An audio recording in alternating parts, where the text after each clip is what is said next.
Il y a des portes qui se ferment dans ta vie, et parfois tu restes là devant, le cœur lourd, sans comprendre.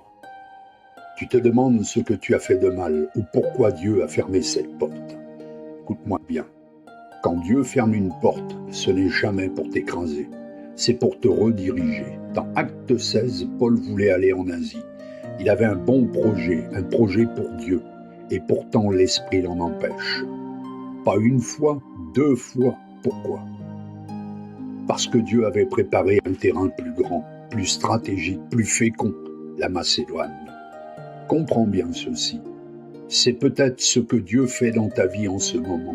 Il t'évite une blessure que tu ne vois pas encore. Il te détourne d'un chemin qui t'aurait épuisé. Il te garde pour quelque chose de meilleur, de plus ajusté à ton cœur. Considère bien ceci. Dieu voit ce que tu ne vois pas. Il connaît les chemins que tu ignores encore. Et sa main n'est jamais en retard, jamais hésitante, jamais maladroite. Tu ne comprends peut-être pas aujourd'hui, mais sache que tu n'es pas abandonné, ni oublié, tu es guidé. Réalise bien ces paroles. Dieu ne ferme jamais une porte par hasard. Ne considère pas ce refus de Dieu comme une punition. C'est simplement une redirection.